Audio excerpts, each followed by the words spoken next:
Hello, it's time for Flashback, the weekly history quiz. Let's find out what's happened in history. In 1873, a doctor wonders why he sneezes so much. He finds that pollen, not heat, causes seasonal allergies. Interesting. I've never had allergies, but I do sneeze in the sunshine, specifically photic sneezing. Anyway, India creates an early forerunner of chess called Chaturanga. It's an unusual game with a little luck. Victory is obtained by intellect. Oh, it's an unusual game with little luck. I see. Yes. Okay. As opposed to games of chance. Well, obviously, that'll be well before 1873, circa 500s. Okay, Judith Jarvis Thompson, a philosopher, popularizes a thought experiment about our duty to save lives. She also names it the trolley problem, a classic thought experiment. I assume that's the 20th century. Yeah, 1976. Okay.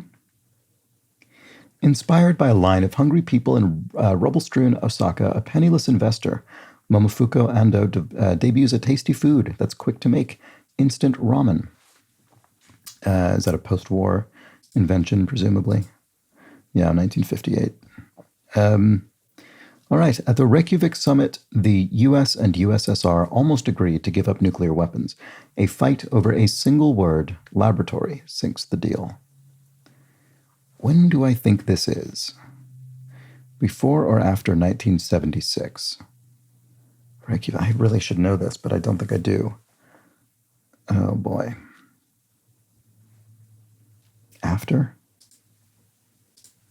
Yes, 86. Okay, lucky. Look, I have to admit, I kind of lucked out there.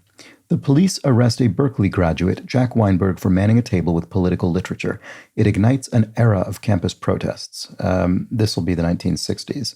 I went to UC Berkeley, in fact, and this was a very sort of well-known era of that campus's history, and obviously relevant again now.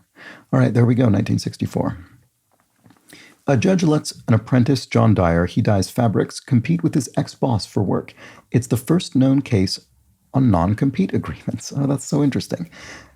I don't know. Probably 17th or 18th century or something, probably. 1414. Wow, fascinating. Okay, earlier than I would have expected. Edwin Binney, whose pigments made barns red and tires black, starts selling colorful crayons. His wife, Alice, comes up with the brand name Crayola. I'm guessing after 1873, but I could be totally wrong. It was 1902. Okay, that's about what I would have guessed, roughly turn of the century. At Mesa Verde, the Puebloans build cliff dwellings, even as they farm the mesas above. Toeholds are carved into parts of the rock for access. I'm thinking, before 1414, but I don't have a guess as to the century. Okay, 1200, not all that significantly before. All right, well, there we go. Got it. Got them all right. And that was unusual this week. Only 19% of people were in that category. So let's see what people didn't get right. All right, so about half of people misplaced the Puebloans. I guess they put it after 1414 or maybe before the 500s. I don't know. Not sure what people thought there, but that's what it was. 15% of people misplaced John Dyer and his fabric non-compete, his unenforceable non-compete.